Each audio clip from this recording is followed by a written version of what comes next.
Hi வணக்கம். எல்லோரும் எப்படி இருக்கீங்க? நல்லா இருக்கீங்களா? இன்றைக்கி என்ன பார்க்க போகிறோன்னா, பூரிக்கு தொட்டுக்கிறதுக்காக உருளைக்கிழங்கு மசாலா தாங்க செய்ய போகிறோம். வாங்க எப்படி செய்யலான்னு பார்க்கலாம். கடாயில் எண்ணெய் ஊற்றிக்கலாம். கடுகு, ஜீரகம், சோம்பு போட்டு தாளிச்சிக்கலாங்க. கடலைப்பருப்பு போட்டுக்கலாம். வெங்காயம், பச்சை மிளகா போட்டு நல்லா வதக்கிக்கலாம். நல்லா வதங்கட்டும்.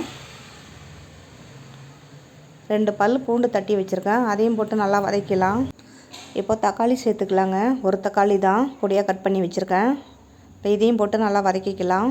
1/4 கிலோ உருளைக்கிழங்கு வேக வச்சு மசித்து வச்சுருக்கேன், அதையும் இதோட கலந்து விட்டுக்கலாம். லைட்டாக கலந்து விட்டுட்டு மஞ்சத்தூள், மசாலாவுக்கு தேவையான சால்ட்டு போட்டுக்கலாம். இதுக்கு தேவையான தண்ணி ஊற்றிக்கலாங்க. நல்லா கலந்து விட்டுட்டு ஒரு 5 நிமிஷம் மூடி போட்டு கொதிக்க விடலாம். இப்போ நல்லா கொதிச்சிருச்சு. உடச்சக்கல்ல 1 ஸ்பூன் மிக்சியில் பவுட்ரு பண்ணி தண்ணி ஊற்றி கரைச்சி இதில் கலந்துக்கலாங்க. உடனே நல்லா திக்காகிடும். திக்காகிறதுக்கு மட்டும் இது ஊற்றுறது இல்லைங்க, இது ஊற்றுறதுனால டேஸ்ட்டு செம்மையாக இருக்குங்க. அடி பிடிச்சிக்கும். கை விடாமல் கலந்து விடுங்க. லாஸ்ட்டாக கருவேப்பிலை, கொத்தமல்லிலாம் தூவி இறக்கி வச்சுக்கலாம். இப்போ உருளைக்கிழங்கு மசாலா ரெடி ஆகிடுச்சு.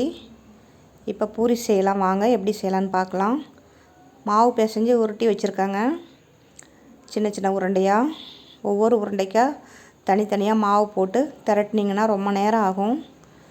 மொத்தமாக மாவு தூவி குலுக்கி விட்டுருங்க. ஈஸியாக இருக்கும்.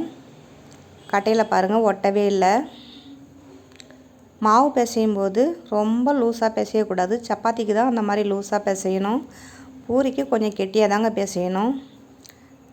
எண்ணெய் லேசாக சூடாகும் போதே போட்டிங்கன்னா பூரி உப்பவே உப்பாதுங்க. அப்பளம் மாதிரி தான் இருக்கும். எண்ணெய் குடிக்கும்.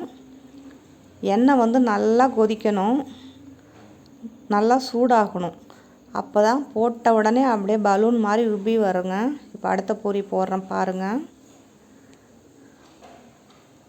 எண்ணெய் ஓரளவுக்கு நல்லா சூடாகணுங்க. அப்போ தான் போட்ட உடனே நல்லா பலூன் மாதிரி வரும்.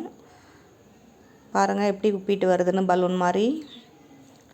இந்த மாதிரி எல்லா பூரியும் போட்டு எடுத்துக்கலாங்க. மாவில் வேறு எதுவுமே சேர்க்கல, சால்ட்டு மட்டும்தான் போட்டிருக்கேன். இது கோதுமை மாவு மட்டும்தான். இப்போ எல்லா பூரியும் ரெடி ஆகிடுச்சிங்க. பூரி மசாலா ரெடி ஆகிடுச்சு. நம்ம சேனலுக்கு சப்போர்ட் பண்ணுங்கள். தேங்க்யூ.